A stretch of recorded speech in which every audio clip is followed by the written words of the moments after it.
Nous vous proposons de retrouver dans un instant une rencontre enregistrée dans le cadre de la 8e édition du festival L'Histoire à venir, entrecroisant sciences, arts et littérature, qui se tenait du 15 au 18 mai 2025 à Toulouse et la région Occitanie, autour de la thématique « À l'écoute ».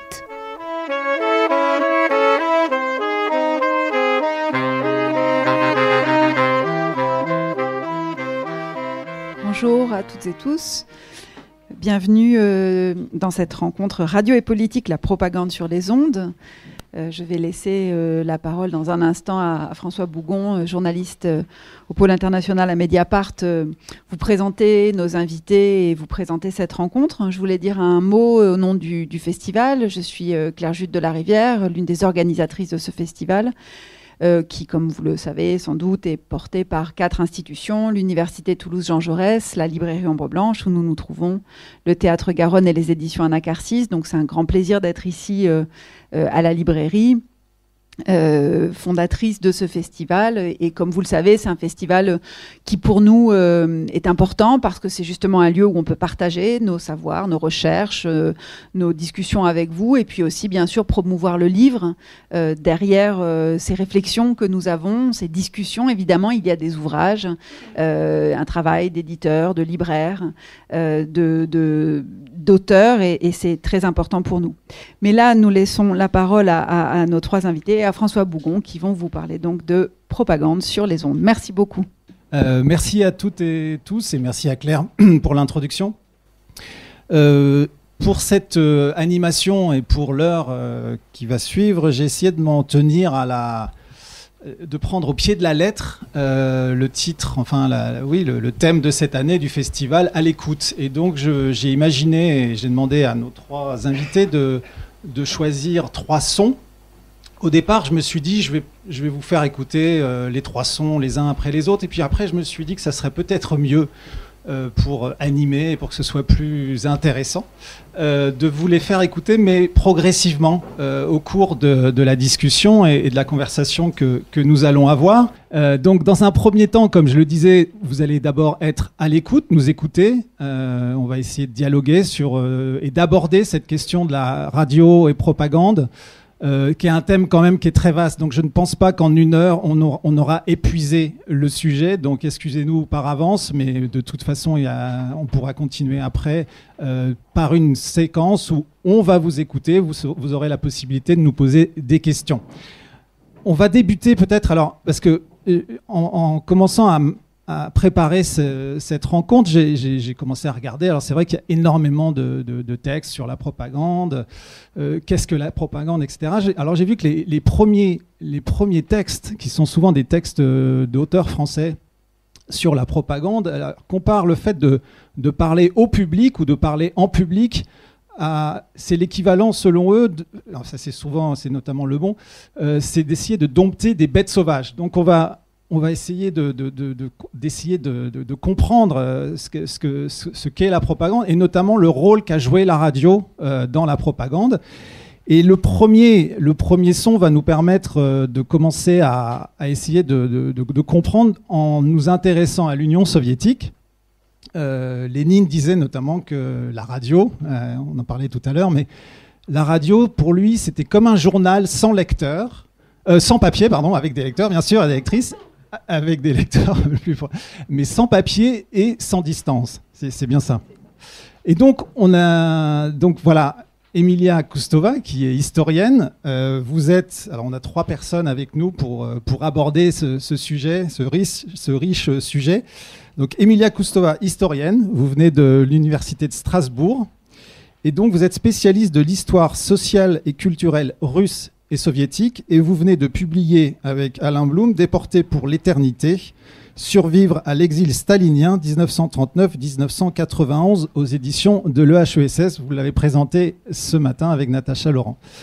Avec nous également Jacques Cantier. Donc vous êtes professeur d'histoire contemporaine à l'Université de Toulouse.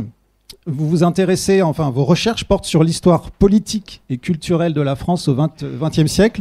Et vous avez publié en 2024 aux éditions du CNRS « Lire sous l'occupation ».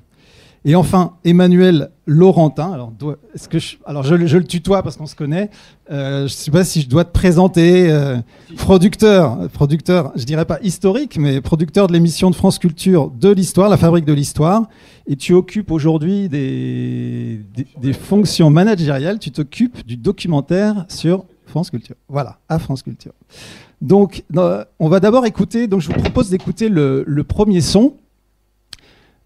Pour celles et ceux qui ne comprennent pas le russe, vous allez vous laisser guider.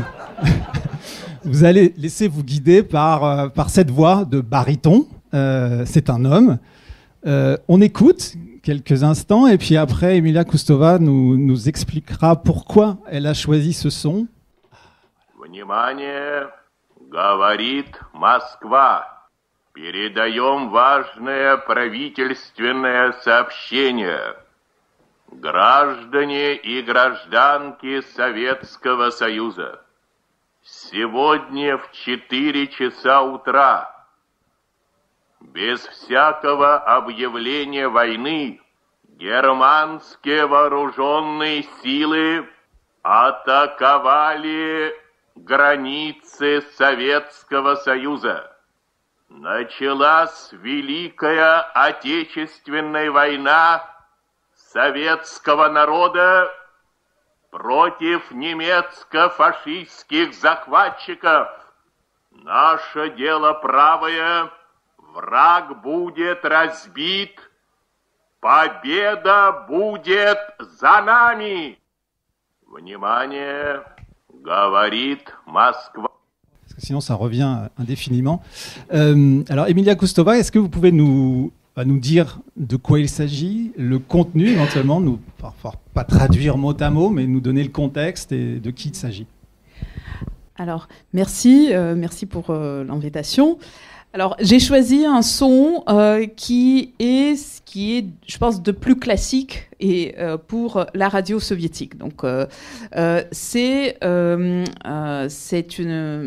enregistrement c'est une voix déjà connue de tous les soviétiques, la voix de Yuri Levitan, qui a été l'annonceur, l'un des principaux annonceurs de la radio soviétique dans les années 30 et surtout dans les années 40.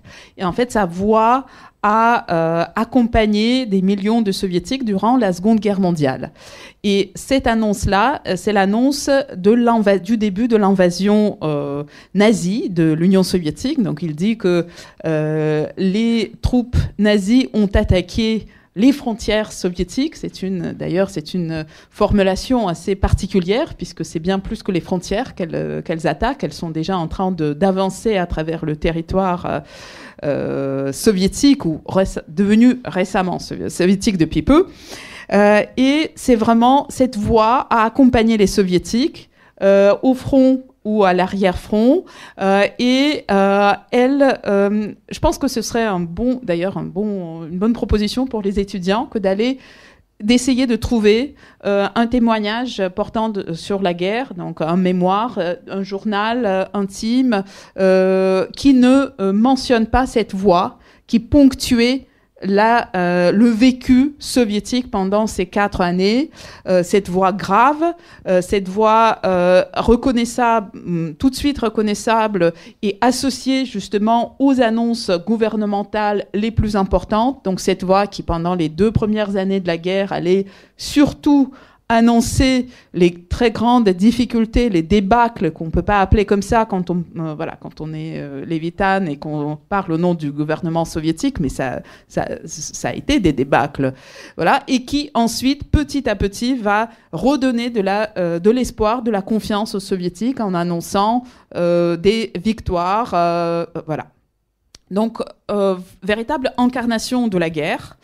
Mais c'est aussi, je pense aussi bien...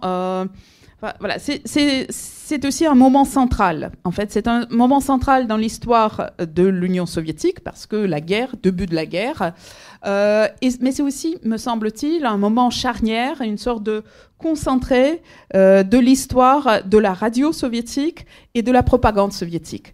Il y aurait plein de choses. Voilà, si on avait plus de temps, on pourrait vraiment décortiquer cette très courte annonce. En fait, que dit-il au début? Il dit « Говорит Москва ». C'est Moscou qui parle. On est tout de suite dans une relation, bien sûr, verticale, avec un centre bien identifié qui s'adresse à l'immensité soviétique.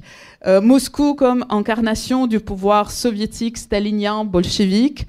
Et puis suit toute une série de mots où chaque mot signifie énormément. Là, j'ai préféré ne pas le faire à l'avance pour avoir un peu comme si je redécouvrais avec vous, ou découvrais avec vous.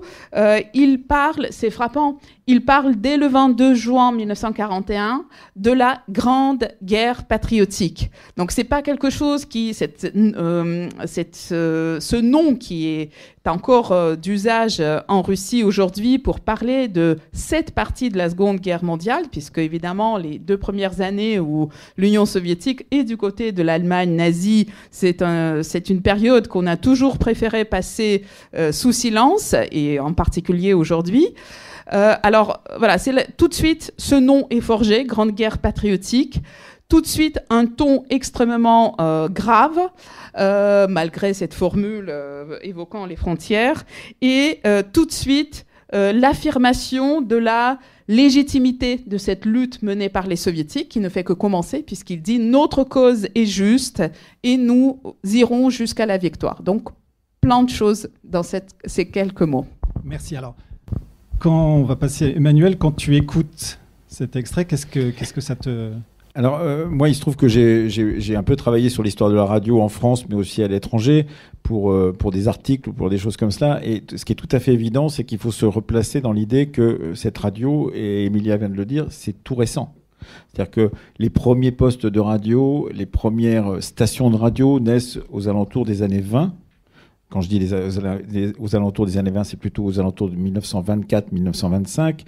Et que là, donc, on a, en 1941, on a quelques années d'existence de ce média. Que c'est une véritable découverte pour tout le monde, à la fois pour des auditeurs potentiels, mais aussi pour ceux qui vont parler au micro. Et c'est parallèle à l'invention du micro. Il faut se dire que les crooners naissent au milieu des années 30. C'est-à-dire ce chant qu'on connaît ensuite, qui a été propagé aux États-Unis par Dean Martin ou par Frank Sinatra, ce type de chanson n'est possible que quand on a un micro. Donc il faut imaginer que l'on passe des oratoires de préau, ce qu'on a appelé les oratoires de préau, ceux qui, dans les années 1880, avec Jaurès et avec d'autres, et ici on sait très bien de qui il s'agit, sont montés sur les tables, parlent à une population qui est relativement restreinte. Il faut s'imaginer que la fameuse photo de Jaurès au Pré-Saint-Gervais, il y a 10 000 personnes qui sont au Pré-Saint-Gervais pour combattre l'idée de guerre, et en particulier de la loi de 3 ans qui devrait conduire les gens à aller faire la guerre pendant 3 ans, enfin en tout cas à s'inscrire sous les drapeaux pendant 3 ans.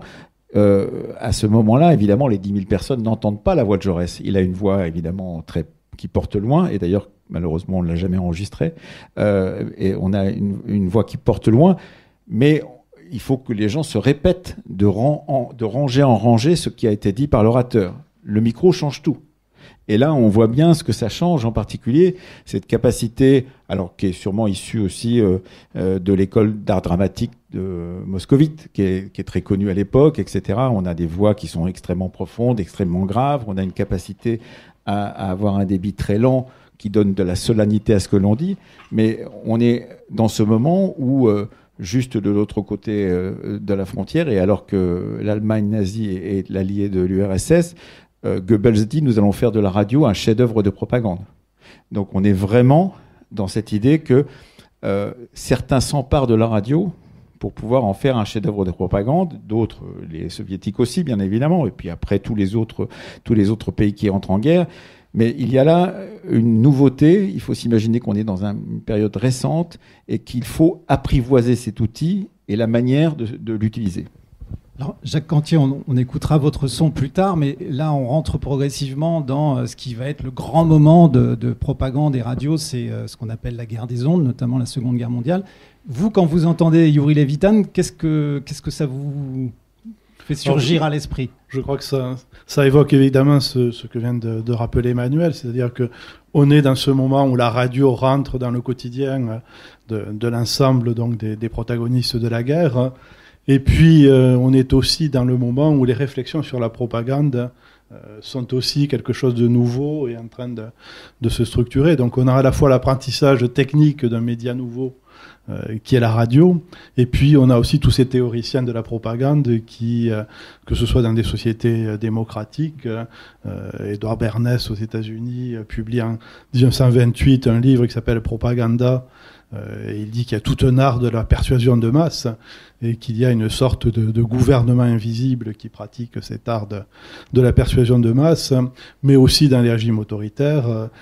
Hitler, dans Mein Kampf, consacre trois chapitres à cette idée de l'utilisation de la propagande. Et quelques mois avant l'entrée en guerre, on a le livre de Serge Tchakotine qui s'appelle « Le viol des foules par la propagande » qui raconte avec une expérience qui est assez riche, puisqu'il a à la fois connu la révolution d'octobre, il a connu la montée du nazisme en Allemagne, et dans ce livre, il analyse à la fois d'un point de vue psychologique et puis d'un point de vue de l'efficacité politique les différentes manières de la propagande. Donc on est effectivement dans cette coïncidence entre le moment de la radio et le moment de la réflexion sur la propagande. Et on peut dire d'ailleurs qu'il y a une concomitance de ces deux moments, Jacques, c'est-à-dire qu'il faut se souvenir alors, la supposée, parce que depuis des historiens ont travaillé, la supposée panique à l'écoute de la guerre des mondes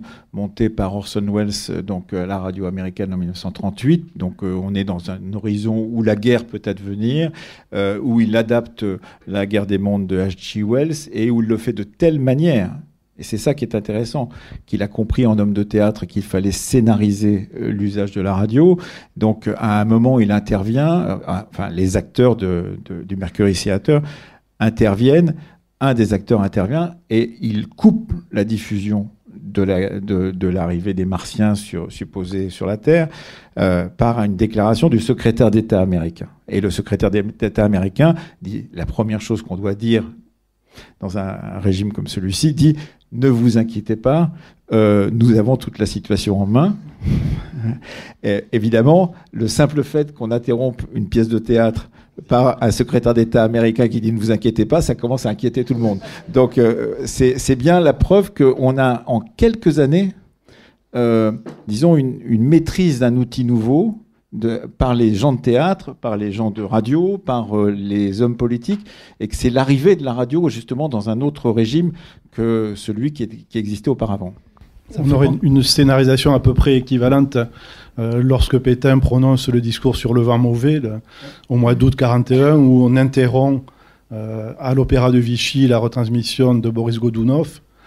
La retransmission est interrompue et à 20h, on fait entendre donc à tous les auditeurs de Radio Vichy le texte Pétain. Donc là aussi, on a cette alternance entre le théâtre qui est interrompu et puis Pétain qui intervient. Costa-Gavras le montre au début de section spéciale, c'est la scène d'ouverture. Oui. Mais je voulais peut-être rebondir sur plusieurs choses qui viennent d'être évoquées. D'une part, vous avez parlé du théâtre. La notion du journal est très importante pour les soviétiques en tout cas, puisque c'est l'important. Enfin, c'est pas pour dire que les soviétiques ont dévancé tout le monde en matière de la propagande, mais l'importance essentielle, cruciale du journal, elle est théorisée par Lénine dès 1902. Donc il y a des pages et des pages entières sur ce que doit être le journal du Parti social-démocrate. Voilà. Donc ce journal,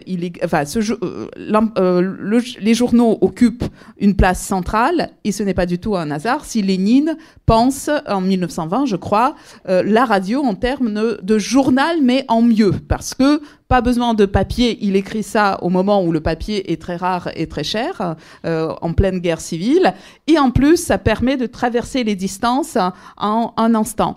Et donc, chez les soviétiques, il y a déjà une maîtrise quand même un peu plus ancienne de l'outil propagandiste sous forme de la parole écrite. Et à partir du début des années 20, s'ajoute cet outil très nouveau, et là c'est vraiment essentiel de le rappeler, qui est la radio, et qui à la fois leur ouvre des possibilités nouvelles, et qui devient en même temps le symbole même de la modernité. Et on sait à quel point la notion de la modernité est au cœur du projet bolchevique, tel qu'il a par exemple été mis en scène dans l'art de moderniste, de l'avant-garde soviétique dans les années 20.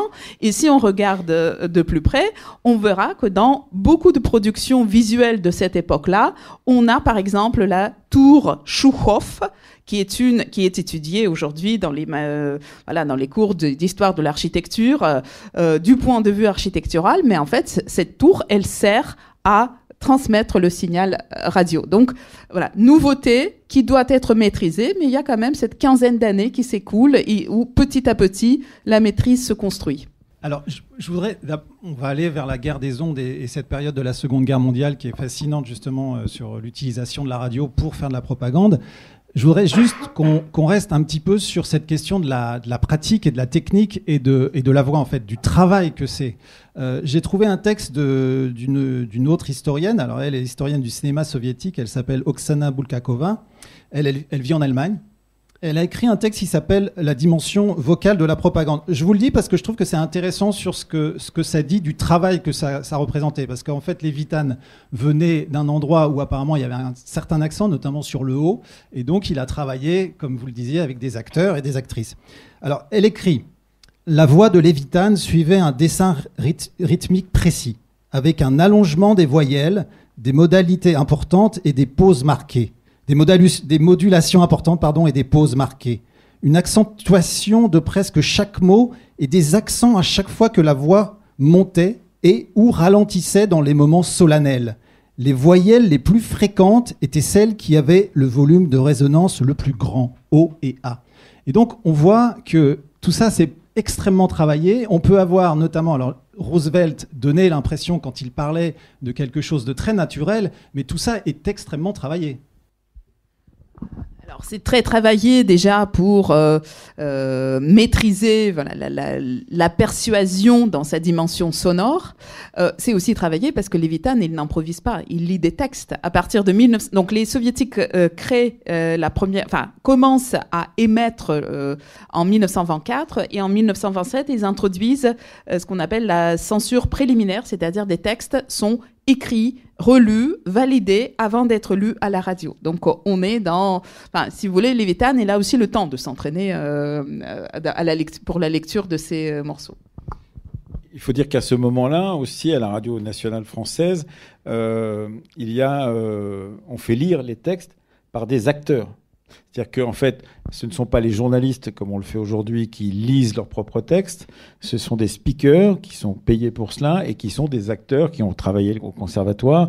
Et donc, ils ont une diction particulière. On abandonnera la présence des speakers dans les années 60-70 du XXe siècle. Donc, il y a relativement peu de temps. Mais pendant toute cette période, les speakers sont présents avec cette voix de basse qu'on connaît bien, une voix de baryton, effectivement, très profonde, qui donne de la solennité à la présence de ces speakers et qui, moi j'ai connu des secrétaires de la radio qui tapaient les textes pour le speaker qui ensuite les disait à l'antenne. Donc je suis relativement vieux, mais pas tellement. Enfin, j'ai connu la fin du XXe siècle en tous les cas. Donc ça veut dire qu'il y a vraiment cette permanence de ce rapport entre l'art dramatique et la radio en train de se faire. Le chef des Français, de l'équipe des Français parlant au français au micro de la BBC, c'est un homme de théâtre, c'est Michel de Saint-Denis qui parle sous le nom de Jacques Duchesne à la radio, mais qui était un metteur en scène, et c'est à lui qu'on fait appel pour monter ses émissions en langue française sur la BBC. C'était le neveu de Jacques Copeau, un homme de théâtre important. Donc là aussi, on retrouve ce lien entre l'art dramatique de la prononciation et puis cette équipe de la BBC qui s'est constituée pendant la période. Alors, on va y revenir sur cette période. On était sur l'émetteur, et là, en fait, je voudrais juste évoquer quand même la question de la réception. Parce que c'est une question extrêmement compliquée. On a toujours l'impression que la propagande va s'insérer dans votre cerveau, etc. Et en fait, les gens écoutent, mais écoutent aussi de manière assez intelligente, je dirais. Je cite juste dans son journal, c'est un metteur en scène soviétique qui écoute Levitan. Et alors lui, il n'est pas du tout dans une position béate par rapport à ce qu'il entend. Il dit ça, alors je vous le lis. Yuri Levitan est l'incarnation la plus achevée, la plus parfaite de la banalité standardisée qui s'est installée chez nous et qui est apparemment considérée comme la plus appropriée pour l'information du Kidam.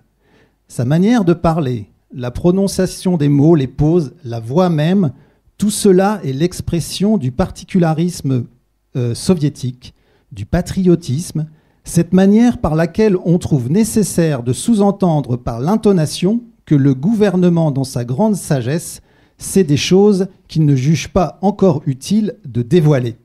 Et donc, ça, il l'écrit dans son journal. Alors, je sais pas, peut-être qu'il... Alors, il s'appelle Oleg Frelig, je sais pas. Apparemment metteur en scène, acteur, etc. Mais donc il l'écrit dans son journal, mais alors est-ce qu'il le dit dans son cercle privé? Mais donc on voit bien qu'il y a une différence entre ce qu'on peut émettre et l'impression qu'on peut donner en émettant, cette impression de puissance avec cette voix de baryton, et en fait comment les gens les reçoivent. Alors, quand vous avez commencé à parler de la réception, je me suis dit, bon, on parle de la radio, on a de la chance, la question ne sera pas sur qu'est-ce que les gens tirent de cela, on va rester sur émetteur, récepteur, non. Voilà. Mais je pense qu'il faut quand même ajouter ce maillon qui a manqué, c'est-à-dire comment les soviétiques, d'où leur vient le son en fait. Il vient de Moscou, mais concrètement sur place, dans quels espaces, comment, dans quel entourage se fait l'écoute. Et l'écoute, elle est d'abord essentiellement collective, puisqu'il s'agit... Enfin, non, il n'y a pas que l'écoute collective, mais il y a 3 types de situations à peu près. C'est l'écoute collective parce qu'il y a des haut-parleurs qui sont installés dans les rues, dans les espaces publics où cette parole est diffusée. Et évidemment, il s'agit d'une écoute publique où les émotions doivent être contrôlées, où on ne peut absolument pas se permettre ce type de commentaires. En soi, ce type d'écoute est souvent mise en scène puisqu'il y a un grand nombre de photographies qui immortalisent les soviétiques en écoutant, et ensuite l'annonce du début de la guerre, l'annonce de la fin de la guerre, l'annonce de la mort de... Lénine, Staline, etc., etc. D'ailleurs, c'est Levitan qui va annoncer la mort de Staline. Donc, il y a cet espace collectif. Ensuite, il y a des postes radio. Et il y a notamment l'usage de la radio à câble. Vous me corrigerez si c'est pas je pense que c'est ça le terme. C'est-à-dire qu'on installe, c'est beaucoup moins cher, c'est plus simple techniquement d'installer des postes radio à câble. Et petit à petit, ça devient systématique. C'est-à-dire dans l'après-guerre, dans tous les logements qui vont être construits, nécessairement, il y aura un poste radio avec, pendant longtemps, un seul programme, c'est donc ce Moscou qui parle, voilà. Et dans les espaces publics, impossible de l'éteindre. Dans l'espace privé, théoriquement, c'est possible. Encore faut-il disposer d'un espace privé, puisque la grande partie des soviétiques vivent jusqu'aux années 60 dans des appartements communautaires, des baraquements, etc., où tout cela, toute cette réception est fortement surveillée par les pairs. Sur la réception et le journal, ça me rappelait simplement un extrait du journal de Jean Guéhenno, qui a tenu son journal des années noires et qui note qu'il ne supporte la radio de Vichy que 3 minutes parce que c'est du Tino Rossi toute la journée. Ils disent le maréchal, comme on dirait mon amour, et les malheurs de la France sont pour eux comme un sorbet qu'ils font fondre dans leur bouche. Donc on voit cette réaction, cette réception d'un auditeur critique par rapport au ton employé, par rapport à cette et sur ce point justement de la réception, il faut reconnaître que c'était longtemps une tâche aveugle de l'historiographie. Aurélie Luneau, avec qui j'ai travaillé, a été la première à faire sa thèse sur la réception de la guerre des ondes, justement la guerre des ondes et sa réception chez les Français de l'époque, mais on a quand même très peu de sources qui nous permettent de savoir, justement, comme celle que tu lisais tout à l'heure, pour savoir comment les gens écoutent la radio. Alors, ça n'est pas des appartements communautaires comme en Russie, mais on sait qu'ils les écoutent en famille, que c'est un moment extrêmement solennel, que le pater familias, parfois la mère, quand le père est absent, est à la manœuvre, que les enfants sont autour, et on a quelques témoignages d'une écoute collective qui correspond aussi à une radio dont il faut rappeler, avant la guerre en tous les cas, qu'elle a 3 missions, et 3 missions qu'a encore la radio publique aujourd'hui: éduquer, informer, distraire, qui sont les trois verbes que l'on utilise pour qualifier le travail de la radio. Donc l'éducation dans le sens où elle rompt la barrière de l'analphabétisme, et donc dans des pays dans lesquels l'analphabétisme est important, ça n'est pas tellement le cas de la France dans les années 30, mais ça peut encore être le cas, ça permet aussi d'avoir des programmes de connaissances. L'information, extrêmement contrôlée, parce que la peur évidemment de chacun des gouvernements, c'est que l'information tombe aux mains d'un adversaire politique, ce qui explique que plus tard le contrôle de la radio après la Seconde Guerre mondiale, et puis distraire avec des programmes plus légers, qui sont des programmes, disons, de musique légère, avec des orchestres qui jouent en permanence des valses et des choses comme cela, pour pouvoir avoir et puis les jeux radio qui sont déjà inventés à ce moment-là, et qui participent aussi à ce trio, à cette trilogie autour de la radio. Alors, je vous propose qu'on ouvre le chapitre 2 de cette écoute avec votre extrait, Jacques Cantier. 1893, jour anniversaire de la naissance de Napoléon, s'il vous plaît. Naissait à Chalon-sur-Marne un certain Isaac André, fils de Salomon et de Berthe Carr. Pareil à la plupart de ses coreligionnaires, il était secrètement fier de sa race, mais gêné par son nom.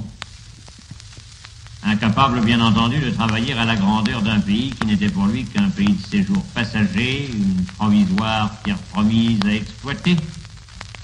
Il se consacra à l'œuvre à laquelle tant de ses pareils se sont employés, et il entreprit de jouer son rôle dans la démoralisation de ces goïms pour lesquels les siens ont toujours eu tant de mépris. Une sorte d'esprit desséchant et ricaneur, une perpétuelle aspersion d'ironie sur tout ce qu'on avait l'habitude de respecter, une sottise corrosive à force d'être poussée à l'extrême lui firent une clientèle. Mais où nous atteignons les cimes du comique, c'est quand notre Dac prend la défense de la France. Le juif Dac, s'attendrissant sur la France, c'est d'une si énorme cocasserie qu'on voit bien qu'il ne l'a pas fait exprès. Qu'est-ce qu'Isaac, fils de Salomon, peut bien connaître de la France? La France, qu'est-ce que ça peut bien signifier pour lui? Dans le laïus que vous m'avez récemment consacré, vous écriez notamment: et où nous atteignons les cimes du comique, c'est quand notre Dac prend la défense de la France. La France, qu'est-ce que cela peut bien signifier pour lui? Eh bien, monsieur Henriot, je vais vous le dire, ce que cela signifie pour moi, la France. Laissez-moi vous rappeler, en passant, que mes parents, mes grands-parents, mes arrière-grands-parents et d'autres, avant eux, sont originaires du pays d'Alsace, dont vous avez peut-être, par hasard, entendu parler, et en particulier de la charmante petite ville de Niederbronn, près de Haguenau, dans le Bas-Rhin. C'est un beau pays, l'Alsace, monsieur Henriot, où, depuis longtemps, on sait ce que cela signifie, la France, et aussi ce que cela signifie, l'Allemagne. Les campagnes napoléoniennes en passant par celle de Crimée, d'Algérie, de 1870-71, de 14-18, jusqu'à ce jour, on a dans ma famille, moi y compris, monsieur Henriot, lourdement payé l'impôt de la souffrance, des larmes et du sang. Voilà, monsieur Henriot, ce que cela signifie pour moi, la France. Un dernier détail, puisque vous avez si complaisamment cité les prénoms de mon père et de ma mère, laissez-moi vous signaler que vous en avez oublié un, celui de mon frère. Je vais vous dire où vous pourrez le trouver. Si d'aventure vos pas vous conduisent du côté du cimetière Montparnasse, entrez par la porte de la rue Froidevaux. Tournez à gauche, dans l'allée, et, à la 6e rangée, arrêtez-vous devant la 10e tombe. C'est là que reposent les restes de ce qui fut un beau, brave et joyeux garçon, fauché par les obus allemands le 8 octobre 1915 aux attaques de Champagne. C'était mon frère. Sur la modeste pierre, tous ses noms, prénoms et le numéro de son régiment, on lit cette simple inscription. Mort pour la France à l'âge de 28 ans. Voilà, monsieur Henriot, ce que cela signifie pour moi, la France. Sur votre tombe, si toutefois vous en avez une, il y aura aussi une inscription. Elle sera ainsi libellée. Philippe Henriot, mort pour Hitler, fusillé par les Français. Bonne nuit, monsieur Henriot, et dormez bien, si vous le pouvez. Alors, Jacques Cantier, donc ça c'est un moment important de cette guerre des ondes qui existe entre Radio Londres et puis Radio Paris. Pourquoi vous avez choisi cet extrait en particulier ? Il me semble que c'est vraiment on est là au cœur de la guerre des ondes. On est au printemps 1944, donc quelques semaines avant le débarquement, et on est dans cette période très, très dure de la guerre, et on a deux voix qui incarnent cette guerre des ondes. La voix effectivement de Philippe Henriot, qui est le secrétaire général de l'information de Vichy, donc le responsable de l'information et de la propagande à Vichy. Alors il y a un lien avec le premier extrait qu'on a écouté, parce que Philippe Henriot, qui était un député conservateur, catholique, nationaliste, va trouver son chemin de Damas au moment de l'invasion de l'Union soviétique. C'est vraiment pour lui le moment où il bascule dans la collaboration, où la collaboration avec l'Allemagne trouve toute sa signification pour lui. Son fils s'engage dans l'armée allemande pour aller combattre sur le front de l'Est. Et donc Henriot est devenu le chef de ses services de la propagande. Il parle 2 fois par jour au micro de Radio Vichy et de Radio Paris, donc deux communiqués quotidiens, et il va devenir un des orateurs les plus importants de la collaboration. Et là, il choisit de s'en prendre à Pierre Dac, dont on connaît le parcours de chansonnier, de journaliste, humoriste avant la guerre, qui a rejoint Londres en 1943. Il était passé quelque temps à Toulouse en 1942. Sa belle-mère tenait le Crystal Palace juste à côté de la place Jeanne d'Arc. Il y a une plaque, si vous y passez aujourd'hui, c'est la Banque Populaire, qui rappelle que Pierre Dac a vécu quelques mois dans ce bâtiment. Donc on va le charger de contrer Henriot sur les ondes de la BBC, et Pierre Dac le fait avec le talent, avec l'humour qui est le sien.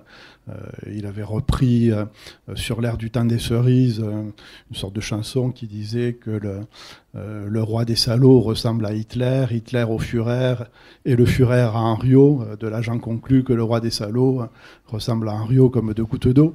Donc ça fait partie des choses qui se chantaient, qui se reprenaient pour les auditeurs de la BBC. Et donc Henriot l'attaque frontalement en l'attaquant sur ses origines juives, en expliquant que Pierre Dac d'origine juive ne peut pas parler au nom de la France. Et on a la réponse ensuite, où on voit comment Pierre Dac retourne cette attaque, rappelle cette espèce de patriotisme des frontières dont il est issu, rappelle que son frère a été tué pendant la guerre de 14. Henriot, qui est un nationaliste, n'avait pas fait la guerre de 14. Il était réformé pour raison médicale et il ne s'était pas engagé pendant cette période. Donc voilà, on voit ici une réponse qui va faire mouche. On retrouve aussi ce qu'on a indiqué plusieurs fois depuis le début, c'est la voix. On voit la voix d'Henriot, un peu nasale, assez méprisante, et puis la voix plus haute de Pierre Dac qui joue aussi sur son passé de chansonnier quand il répond ici, mais qui arrive à une forme d'émotion dans la dernière partie du texte. Alors, Emmanuel, tu n'as pas choisi cet extrait, mais tu le connais par cœur. Oui, je le connais par cœur parce que en fait, je l'ai découvert d'ailleurs en travaillant dans les émissions d'histoire. C'est un réenregistrement. Il n'a pas été enregistré au moment de... Enfin, on n'a pas... Ça a sûrement été enregistré, mais on n'a pas l'enregistrement de l'époque de 1944.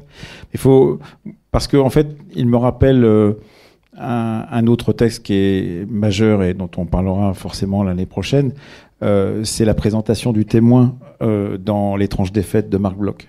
C'est-à-dire, il est d'une puissance et d'une force absolument exceptionnelle pour dire à tous les antisémites de l'époque ce qu'est être un juif français et un juif, comme le dit Jacques, des frontières.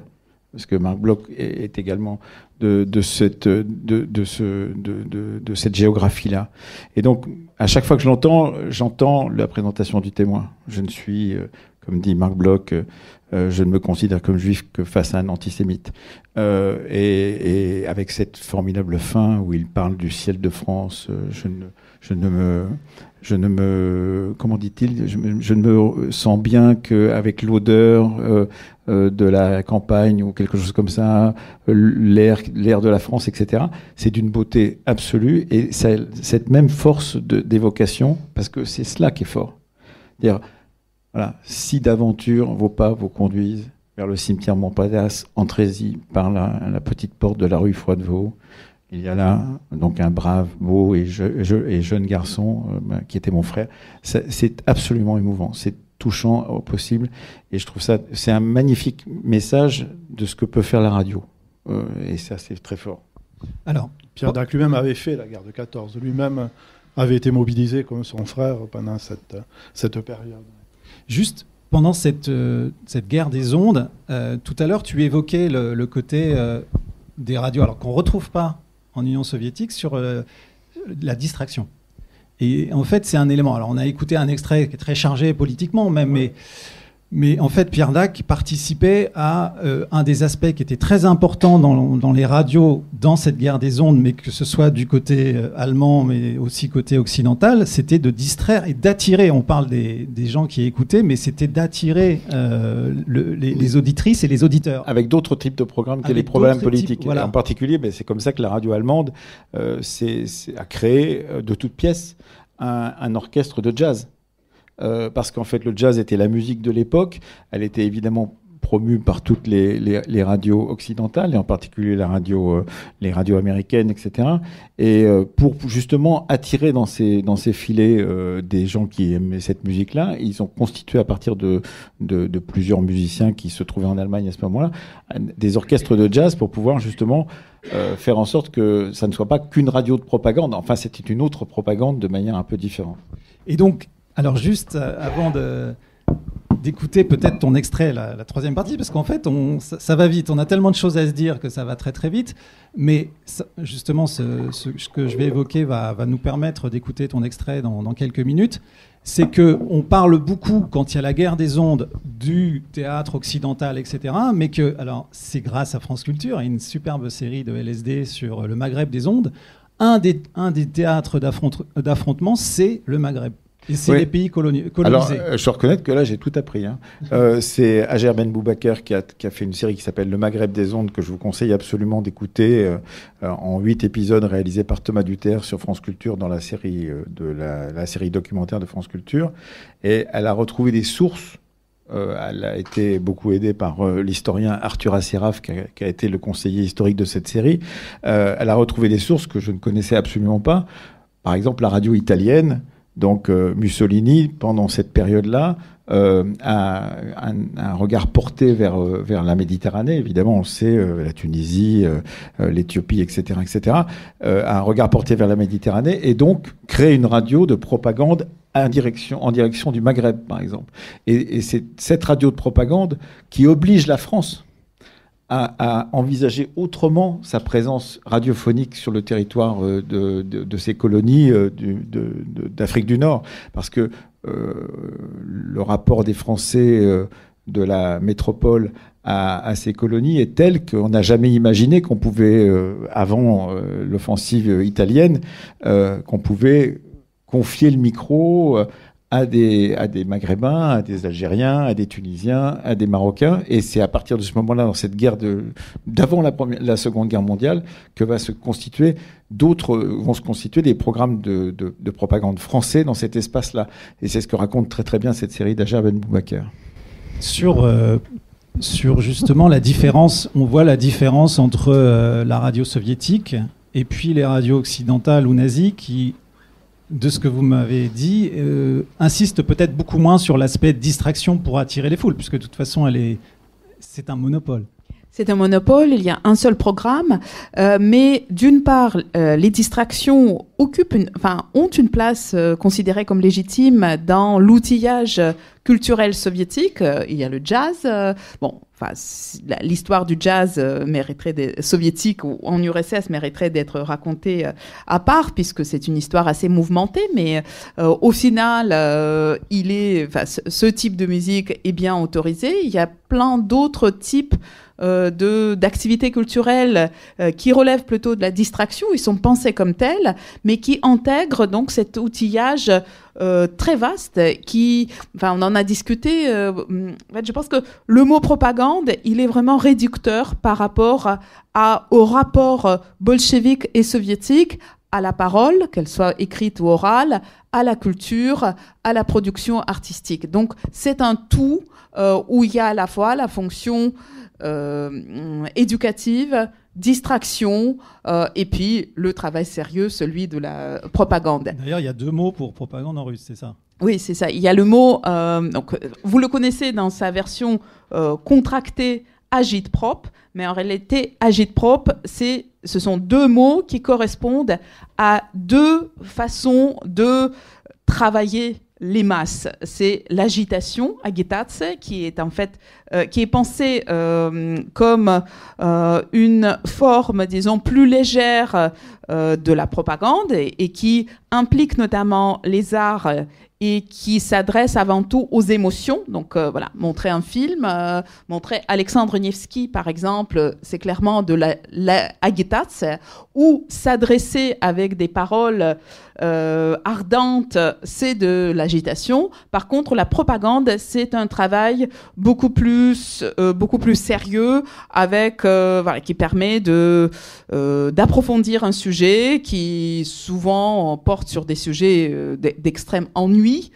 Donc initialement cette distinction est faite, mais dans la pratique souvent ça se mélange.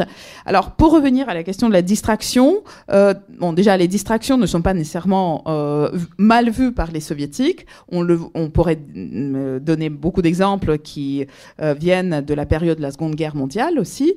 Et puis d'autre part, à la radio, les distractions et notamment la musique retrouveront une place tout à fait reconnue et importante, notamment à partir des années 60, et la création d'un autre programme, d'une autre station qui va émettre en permanence, qui s'appelle Mayak et qui combine l'information et la distraction avec la proportion de 5 minutes d'information, 25 minutes de musique principalement. Alors Jacques Cantier, vous avez écrit Lire sous l'occupation. Alors qu'est-ce que c'est écouter la radio sous l'occupation ? Écouter la radio sous l'occupation, c'est beaucoup de choses. Ça renvoie un peu aux différentes missions de la radio qu'évoquait Emmanuel tout à l'heure. Donc, c'est s'informer, et ça, effectivement, c'est la grande préoccupation des contemporains, avec l'idée que, en jouant sur les différentes radios, on va peut-être, effectivement, s'informer de façon plus efficace.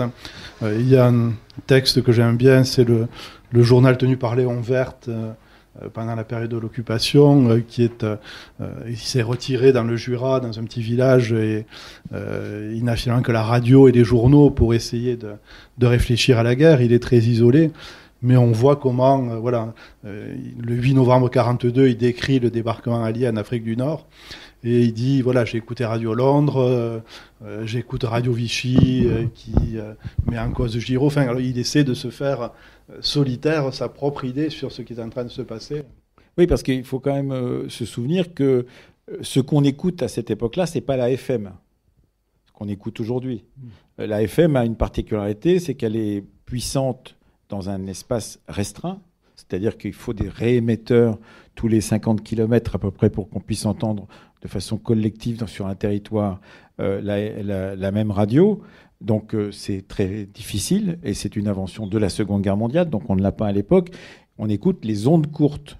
Vous avez sûrement eu quelque part dans un grenier, pour les plus âgés d'entre vous, mais aussi les plus jeunes si vous vous promenez dans les greniers, ou dans les brocantes, ces postes sur lesquels sont marqués Stockholm, etc., etc. C'est-à-dire qu'on entend les stations parce que les ondes courtes ont cette particularité de suivre la courbure de la Terre. Donc, alors, elles sont de mauvaise qualité. On a entendu un peu en Rio, mais c'est pire que ça souvent. Et ces ondes courtes permettent d'entendre toutes les radios. Comme le dit Jacques, ça permet de comparer, de faire une sorte de revue de presse. Pour ceux qui ont ces radios-là, ils écoutent à la fois la Radio Londres de la BBC, enfin Radio Paris, la radio allemande, et les radios moscovites, etc., etc.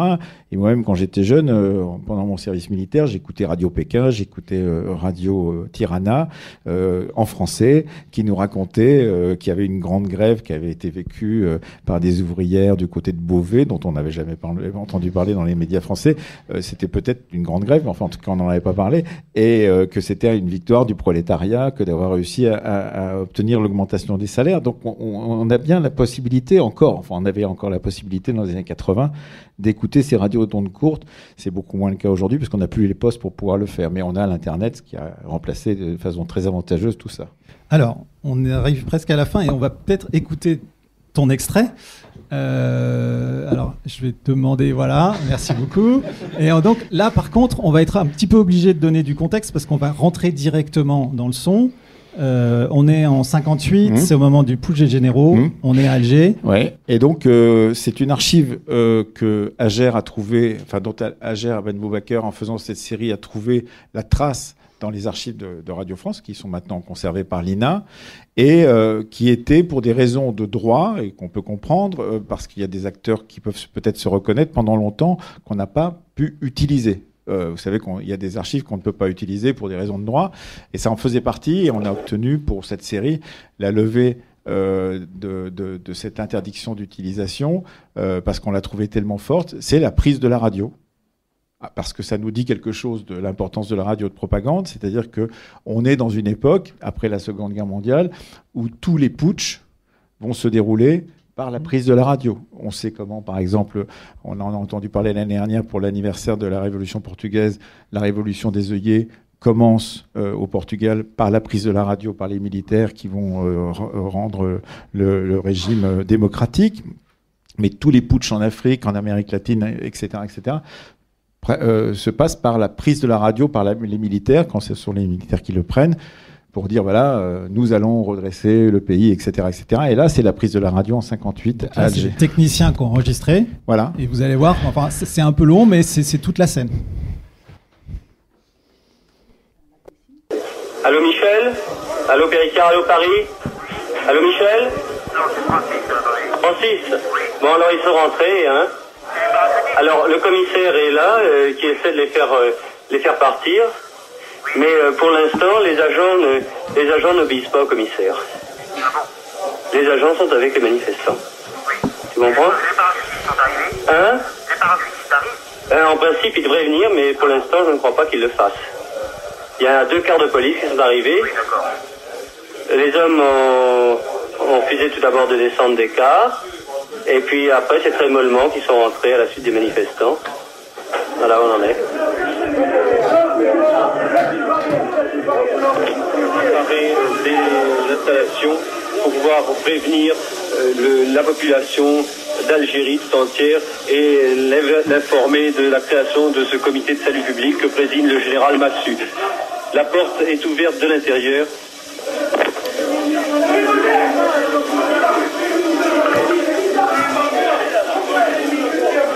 Un homme est rentré parmi nous et il est armé. Vous êtes des manifestants? Oui. Alors, qu'est-ce que vous voulez? Nous voulons une chose, c'est ouvrir les portes pour que tout le monde entende ce que vous allez dire d'ici 5 minutes au maximum, comme ça nous a été dit en haut. On attend 5 minutes, pas plus. Qu'est-ce que nous avons à dire? On nous a dit en haut, dans 5 minutes, on va annoncer quelque chose. Monsieur, il y a des résolutions très graves qui viennent d'être prises. Il est normal que tout le peuple, avant de s'endormir, on soit au courant. Il est normal que tous ceux qui ont eu des morts ici en Algérie puissent être informés avant que ce qu'elle dise bagarrer au gouvernement général pour pouvoir vendre une Algérie française avant que nous soyons complètement tous enculés. Excusez-moi le terme. Ce sont 3 délégués du comité de salut public qui viennent d'entrer dans les studios de la télévision française accompagnés par des parachutistes qui s'apprêtent à lire au micro de la RTF une déclaration. On va actuellement faire une déclaration au nom de tout le comité de salut public qui est constitué d'une part d'autorités civiles et d'autre part d'autorités militaires. Mais nous sommes actuellement coupés des autorités légales et nous ne pouvons pas... Passez-moi là le micro. Alors, ici Armand Pérou du comité de salut public qui a été délégué à la radio pour vous adresser ce message. Dis Francis? Oui. J'ai tout enregistré de toute façon. Oui, nous aussi, nous avons ici. Hein? Nous avons ici quelque chose. Voilà, c'est un petit extrait de 25 minutes de négociation entre ceux qui tiennent la radio à Alger et ceux et celles qui veulent y entrer. C'est le comité de salut public donc du général Massu. On est en 58, effectivement. On sait combien c'est important puisque lorsque les généraux, le putsch des généraux qui interviendra plus tard avec Salan et les autres, prendra le pouvoir, tentera de prendre le pouvoir, ils prendront la radio. Et que en contrepartie, Michel Debré interviendra à Paris, le Premier ministre interviendra à Paris. Vous savez, la fameuse déclaration à cheval, en voiture, partez pour pouvoir défendre la République. Il interviendra à Paris, à la télé et à la radio. La télé est toute petite à l'époque, dans ces débuts d'années 60, mais à la radio, elle est très importante. Donc c'est un jeu, là aussi, vous avez raison, de aller-retour entre Alger et Paris jusqu'à temps qu'effectivement le putsch des généraux s'interrompe et s'arrête et que la légalité républicaine du général de Gaulle reprenne le pouvoir. Est-ce qu'on peut dire que c'est presque le basculement d'une époque? C'est-à-dire que c'est le moment, donc c'est le début, ça va être le début de la Ve République, et c'est le moment où De Gaulle arrive, et là c'est la télévision en fait, progressivement, qui va prendre le pouvoir. Alors il faut quand même dire qu'à l'époque, on est en pleine époque yéyé. Pour les plus âgés, vous voyez ce que je veux dire. On écoute donc Franck Alamo et Johnny Hallyday et les Chaussettes Noires. Et la particularité de la Seconde Guerre mondiale, c'est qu'elle a permis à tous les foyers de s'équiper autrement d'écoute de la radio, puisque c'est la naissance du transistor, c'est la naissance de la FM et du transistor. Et donc c'est la naissance d'un objet petit qui fonctionne sur batterie et sur pile, qu'on peut transporter avec soi. Et donc, on a une écoute individualisée de la radio, ce qui n'était pas le cas avec les gros postes dont je vous parlais tout à l'heure dans les années 30.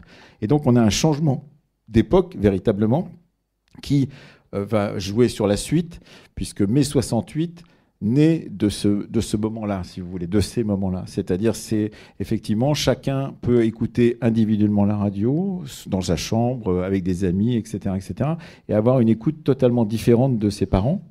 On crée des programmes spécifiques pour les jeunes. Donc on crée en particulier Salut les copains et tous les programmes qui sont autour de la jeunesse. Et donc on distingue les publics. On ne parle plus à un même public, mais on parle à un public qui est divisé en catégories qu'on appellerait sociales ou catégories commerciales pour les vendeurs de disques et les vendeurs de jeans. Donc on a un changement complet à partir de ce moment-là. Et ce qui sera très important et qui sera le fruit de ces putschs successifs, c'est que le gouvernement français ne comprend pas mai 68 ou directement les gens de mai 68, en particulier Alain Gesmar, prend la parole à RTL, Radio Luxembourg à l'époque, pour pouvoir négocier en direct avec le représentant du ministère l'ouverture ou l'ouverture ou non de la Sorbonne. Et ça sera le début de la nuit des barricades. Et les jeunes savent très bien utiliser ce nouveau média transformé par le transistor et par le micro et par le Nagra, puisqu'à la même époque, on invente le Nagra, qui est un enregistreur mobile. Il faut dire qu'avant la naissance du Nagra, qui a été inventé par un Polonais réfugié en Suisse, les enregistrements se faisaient avec des grands cars qui avaient des grands câbles qui faisaient qu'on n'avait pas la possibilité d'enregistrer les gens dans la rue, où on les enregistrait difficilement, puisqu'il fallait que le car soit installé dans la rue, qu'on tire un fil, qu'on aille interroger des gens dans une foule, comme cela. Mais on avait un fil à la patte. Le Nagra, qui est né dans les années 50, lui, est autonome en batterie. On peut aller n'importe où et on enregistre n'importe qui. Et c'est un changement complet de la parole dans toutes les radios du monde, puisque ça sera un succès mondial, l'invention de Kudelski. Et qu'à partir de ce moment-là, on entend la rue.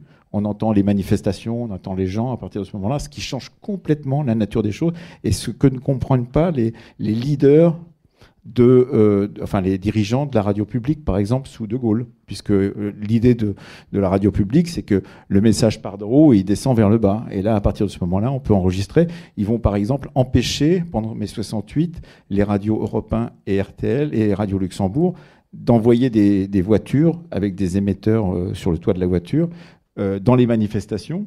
Ils vont dire qu'il n'y a plus de voitures, le gouvernement va dire qu'il n'y a plus de voitures, on n'a pas la possibilité de vous le donner.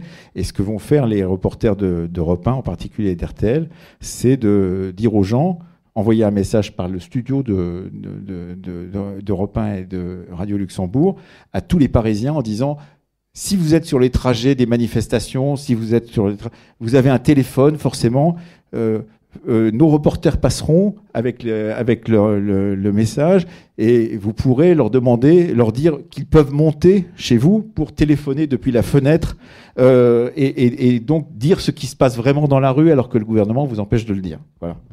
Bonjour, merci pour ces interventions. Alors, quand on parle de radio de propagande, il y a deux exemples plus récents. Je suis pas dans la guerre des ondes.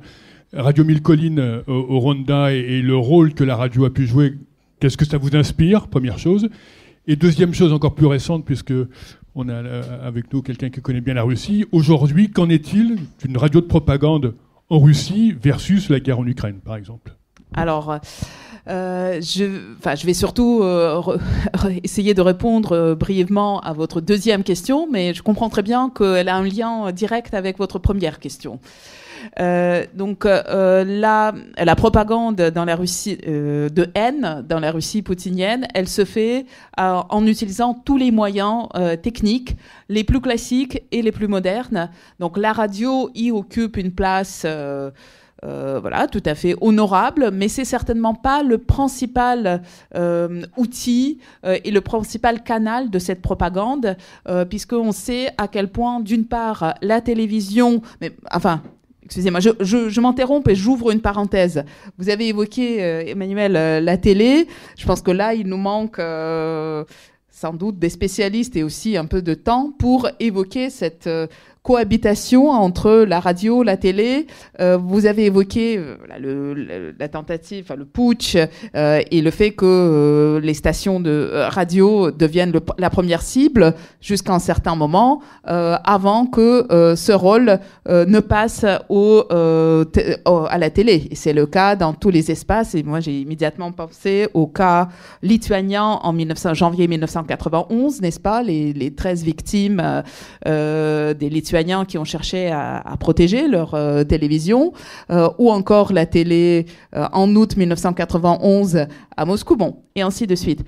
La télé, dans la Russie poutinienne, elle a une place essentielle. C'est elle qui a permis notamment j'utiliserai un terme pas du tout précis, mais le lavage des cerveaux pendant toutes les années 2010, et on a vu à quel point ce positionnement pro-putinien a été d'abord celui des générations plus âgées, celles qui consommaient le plus la télévision.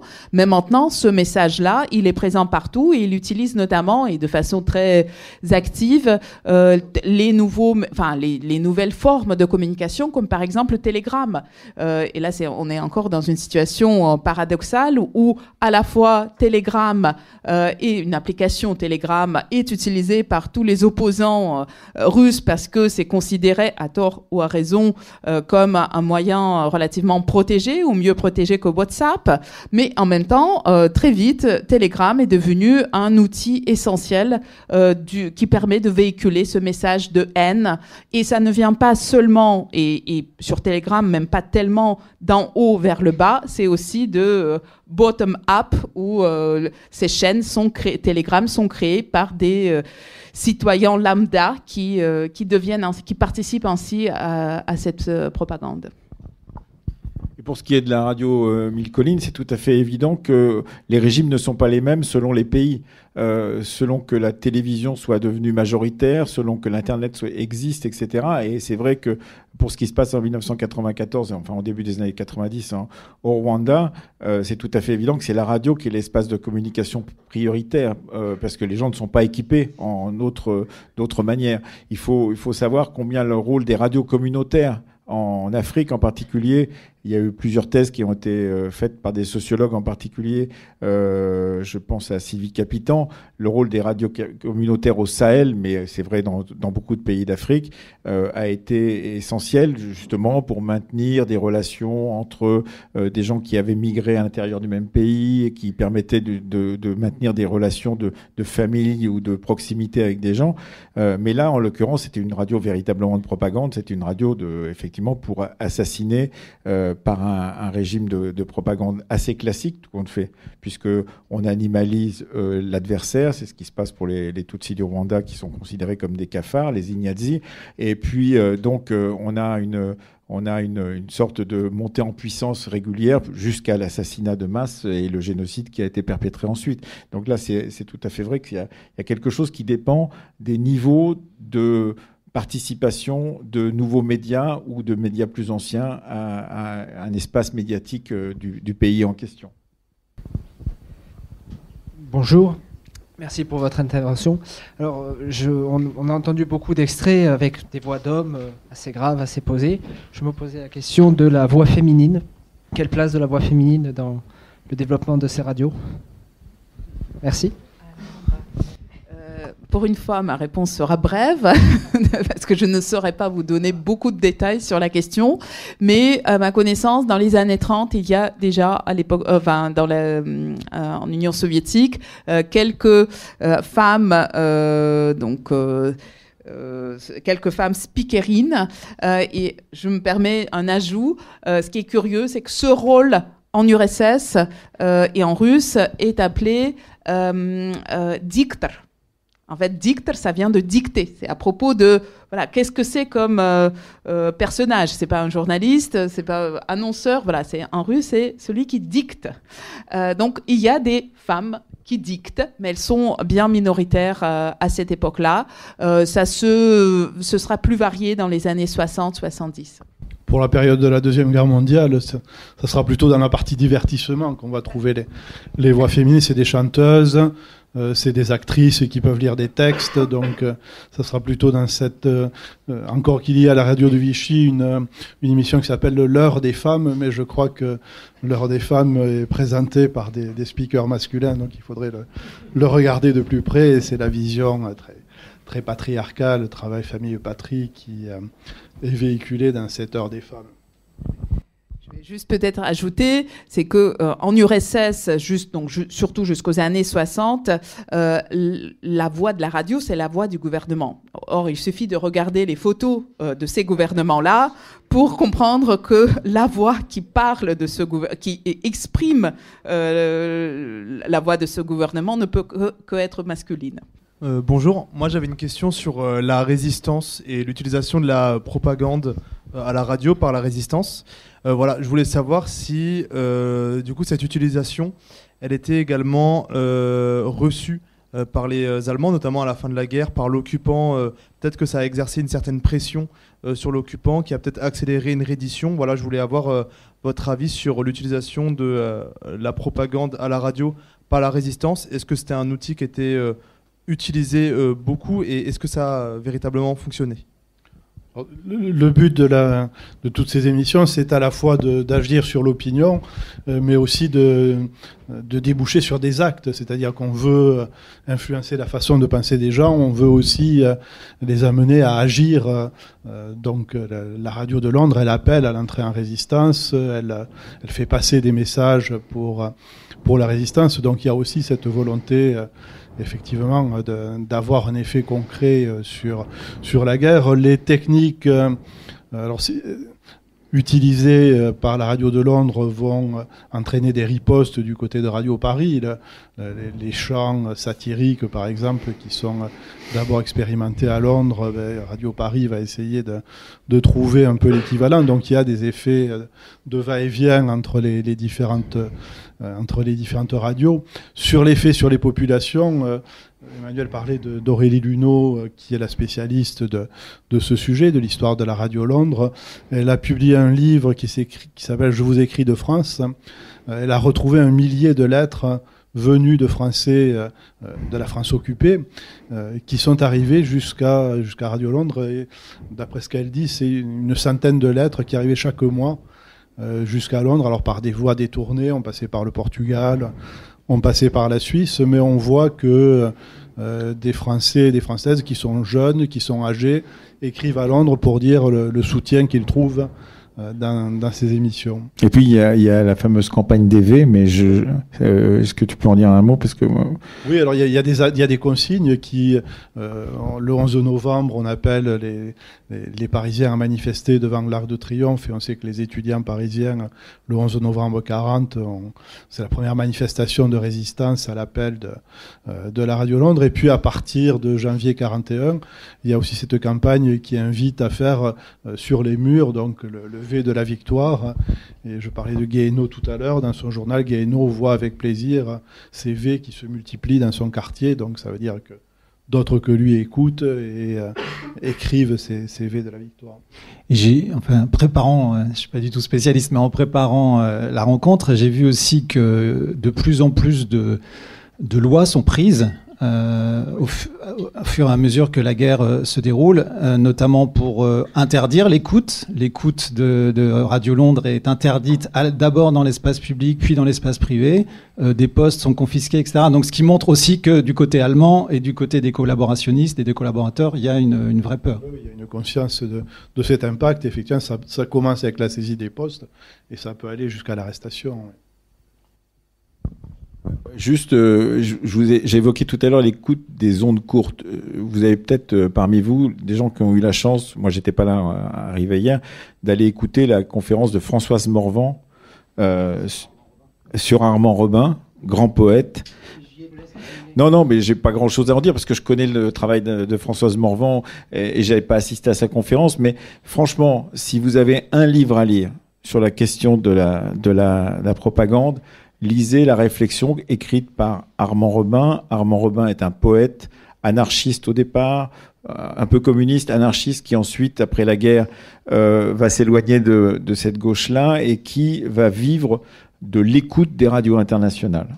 Et cette écoute des radios internationales, c'est Françoise Morvan qui l'a publié, donnait lieu à un bulletin qu'il faisait payer, je pense, relativement cher à des décideurs, comme on dirait aujourd'hui. C'est-à-dire, en fait, il faisait des synthèses de Radio Moscou, de Radio Pékin, de Radio internationale. Et ces synthèses lui ont donné parce que c'était un très grand poète, vraiment très très grand poète, lui ont donné la possibilité, grâce à ses écoutes nocturnes qu'il faisait, parce que la qualité sonore des ondes courtes était meilleure la nuit, donc il écoutait la nuit ses postes de radio, et la possibilité dans la fausse parole de réfléchir à ce qu'est la parole de propagande, ce qu'il appelle la fausse parole, et c'est vraiment un petit livre, j'espère qu'il est encore disponible. Voilà. C'est aux éditions. On s'était entendu avant avec monsieur.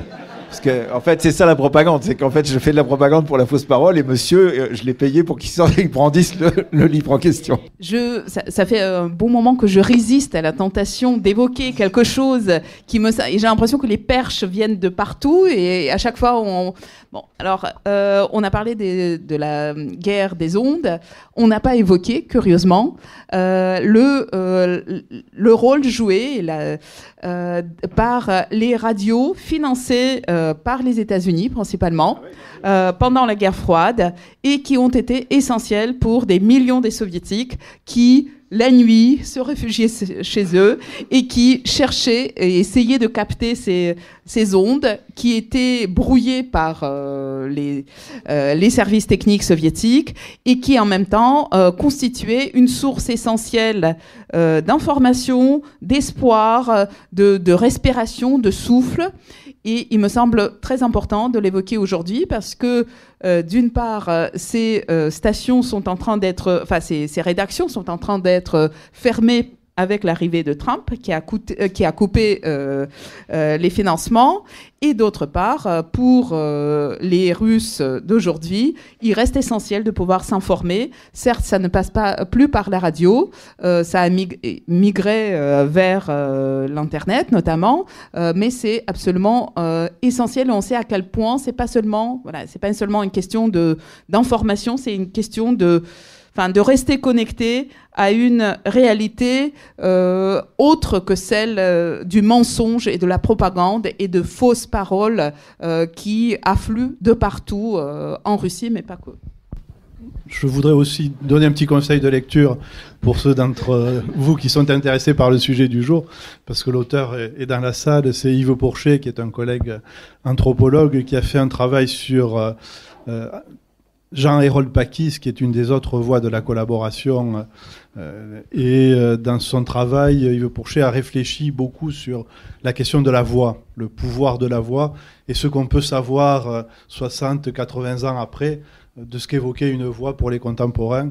Et je crois que c'est au cœur là, de beaucoup des questions qu'on a posées aujourd'hui. Une question dernière, s'il y en a une, hein.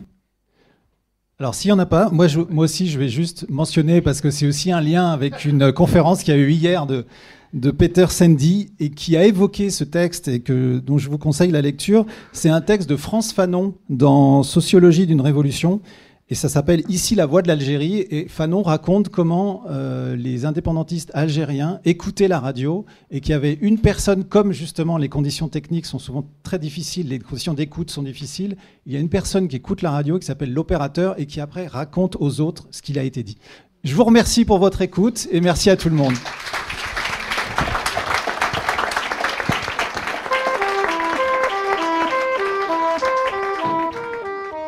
Vous venez d'écouter une rencontre enregistrée dans le cadre de la thématique « À l'écoute » du festival L'Histoire à venir du 15 au 18 mai 2025 à l'initiative de l'Université Toulouse-Jean Jaurès, la librairie Ombre Blanche, le Théâtre Garonne et les éditions Anacarsis. Réalisation et mise en onde, Radio.